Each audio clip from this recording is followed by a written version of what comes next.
Assalamualaikum warahmatullahi wabarakatuh. Perkenalkan, nama saya Muhammad Imam Hakim dengan NIM 23115857. Saya dari program studi informatika Universitas Amikom Yogyakarta. Pada kesempatan kali ini saya akan mempresentasikan jawaban ujian tengah semester mata kuliah kepemimpinan yang diampu oleh Bapak Sudarmawan.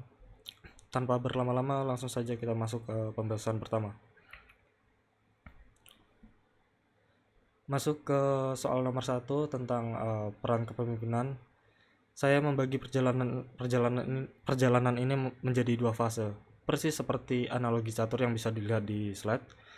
Fase pertama, mahasiswa adalah the sandbox era, ibarat pion kecil yang sedang bercermin. Kampus adalah kotak pasir tempat kita bereksperimen. Di sini biaya kesalahan kita masih murah. Kita belajar memimpin organisasi untuk membangun karakter, manajemen ego, dan fondasi human relation.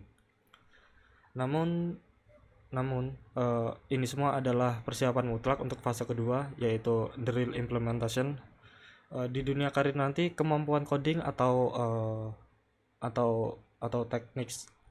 teknis mungkin membawa kita masuk kerja, tapi leadership lah yang membuat kita bertahan atau survive. Kepemimpinan adalah kunci untuk promosi jabatan dan mengelola krisis di industri teknologi yang penuh tekanan. Oke. Selanjutnya, sosok tokoh pemimpin inspiratif saya adalah CEO Microsoft, yakni Satya Nadella. Mengapa beliau? Satya melakukan hal yang luar biasa. Beliau mengubah Microsoft bukan dengan mengganti produknya, tetapi dengan mengubah jiwanya. Beliau meruntuhkan budaya arogan, yakni know it all, menjadi budaya pembelajar seumur hidup atau learn it all. Prinsip beliau yang saya pegang teguh adalah empathy makes you a better innovator. Bahwa empati bukanlah kelemahan, melainkan alat paling kuat bagi seorang pemimpin IT untuk memahami kebutuhan pengguna dan menciptakan inovasi yang benar-benar berdampak. Selanjutnya poin ketiga, tentang analogi bahwa pemimpin itu harus selalu terlihat.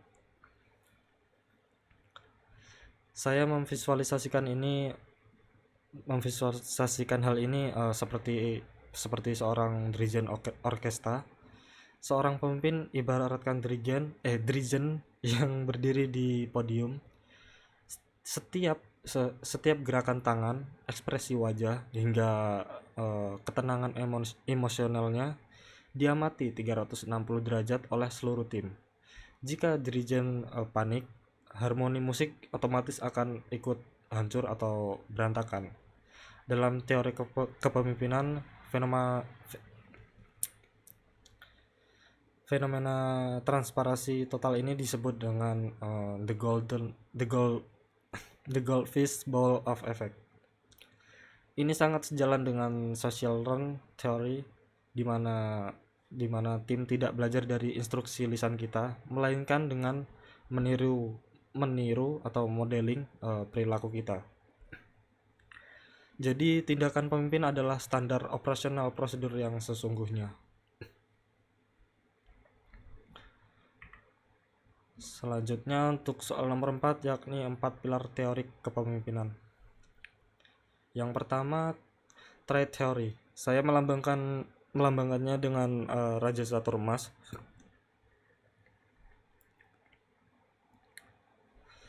Teori klasik ini percaya pemimpin itu dilahirkan. Ia bersinar dan menonjol secara alami di antara pion-pion lainnya karena karisma dan genetik bawaannya. Yang kedua yakni situasional, dilambangkan dengan kepingan puzzle. Pemimpin ini harus fleksibel. Ia harus pandai menempatkan potongan gaya kepemimpinannya yang paling pas untuk melengkapi situasi tim yang sedang ia hadapi. Selanjutnya yang ketiga ada transformasional. Ini dilambangkan dengan estafet obor. Pemimpin tipe ini tidak hanya berlari sendiri, tetapi membakar semangat tim dan meneruskan api visi perubahan demi masa depan yang lebih baik. Yang terakhir yakni servant leadership. Ini dilambangkan dengan uluran tangan. Filosofi ini sederhananya yakni pemimpin tidak menginjak ke bawah, tetapi mengulurkan tangan untuk mengangkat anggotanya naik ke level yang lebih tinggi. Oke.